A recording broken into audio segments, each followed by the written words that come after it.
I look pretty decent for it to be 7:57 in the morning. It's 7 in the morning. Anyways, I'm back. I forgot what I was about to say.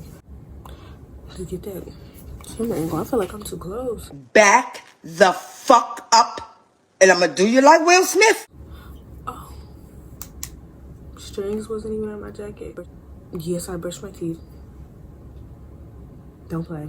Today's video is going to be animes and K-dramas that are worth binge watching.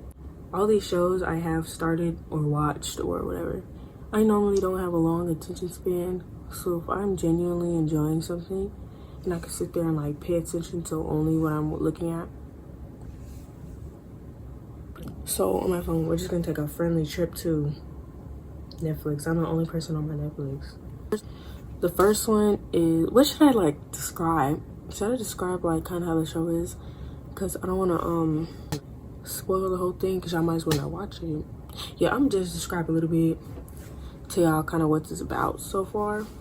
Because a lot of these I haven't finished. The K-dramas I always finish. But animes, I don't know. First one is Komi Can't Communicate.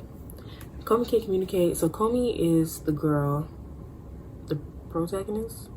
She has this thing where she doesn't talk, so she'll write it down on a piece of paper. And then there's another friend.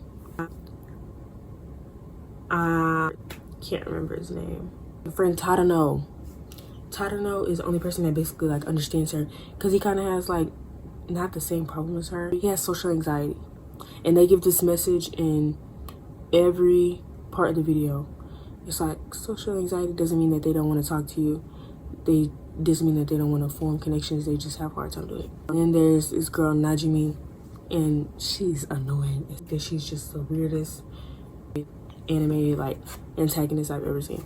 She's acting like she's Komi's friend basically. So yeah, that's Komi Can't Communicate. The next anime on the list is Disastrous Life of Saikike.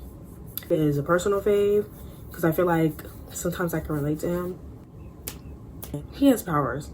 He can read people's minds. He can read his family's minds, his friends. He can basically see what they're doing at any time if he wanted to.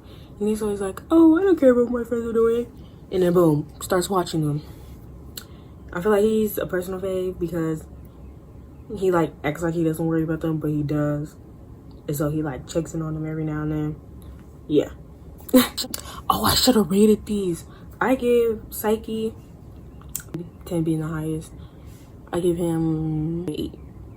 And then I give We Can't Communicate I give it a 9. I like it a little bit more than Psyche. Anime I'm gonna do is JoJo's Bizarre Adventure. I've been watching JoJo since 2019. Basically, it's just a bunch of random stuff. It's really just a bunch of random stuff going on. At one point, I couldn't keep up. So I skipped from the first episode all the way to the 5th season because I just wanted to see what was going on. It's a lot of randomness. If you like action, I give it a 6 out of 10, maybe a 7. I think a lot of people that like action more than I do because I'm more of a romance, comedy girl. People that like thrillers should definitely watch JoJo. I'm back. We're going to do K-dramas. K-dramas have a special place in my heart. I think I watched my first one in 2019. And stop. The first one we're gonna do is the one I just watched recently. By recently, I mean 4 or 5 months ago. Nevertheless. I'm lying, it was only 3 months. I love Nevertheless, but the way it ended off was like,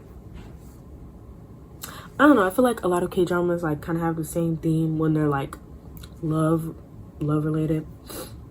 Like, I feel like Love Alarm kind of has the same tone to it. Jesus Christ, I feel like Love Alarm has the same tone to it. So basically, I feel like the first episode, Yunabi, which is the main character, meets Park Jae-yeon. They run into each other. Yeah, I feel like that's always how it happens. And he's basically like a player. She's all artsy, art school, yada yada yada. He goes to art school too, but you know, he's less into it than she is. And she like accidentally meets him because her date stood her up, but going on a date with Park Jae-yeon. And that's basically how the first episode goes. From there, I think that you will like it. Like, if you don't want to see all the boring, like, kind of I already know is gonna happen parts of the K-drama, then skip. The first ever K-drama I watched it. I didn't watch it on Netflix. I watched it on an app called Viki Rakuten. They charge you now to watch it, but back in 2019, allergies.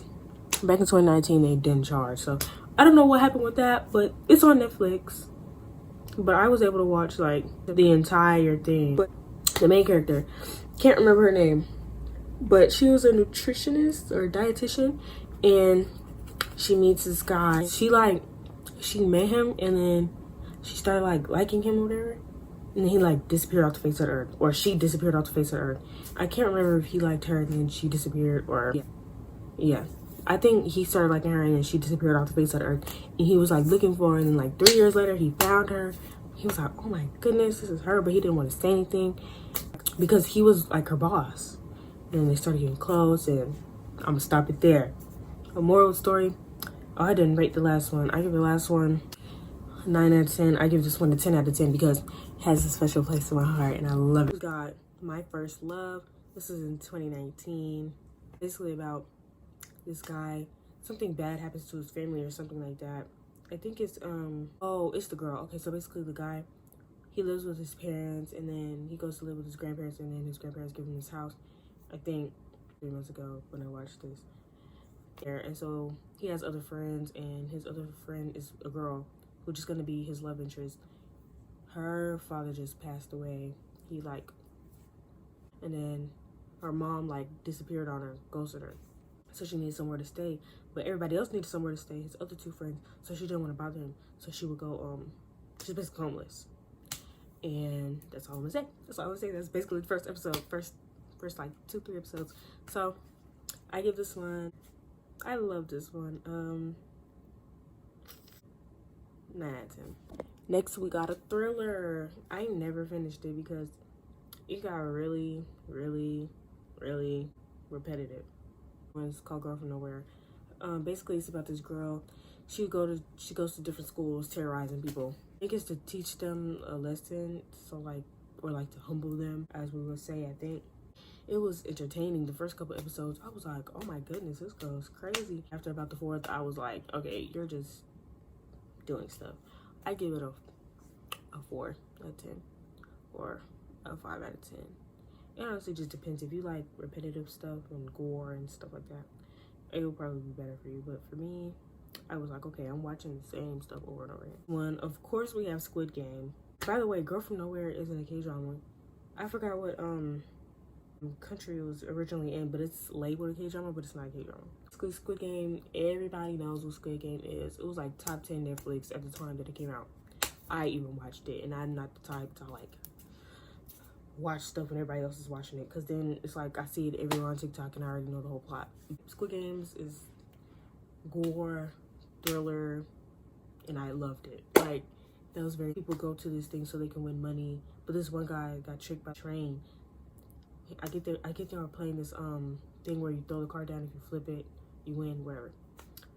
So, and you win some money, and this guy owed money to the, I don't know if it was a gang, but I think it was the government. So I'm just gonna say the government. And he basically ended up playing the game. And the person that was my favorite person ended up tricking everybody. Oh, yeah, that's why I have trust issues now. I just got a thing for my school, community service. I think that's about the end of the video. I have so much more to talk about, but it's 8:17 in the morning. I've been recording for like 20 minutes at the most. So yeah, thank you guys for watching. I'll see you in my next video.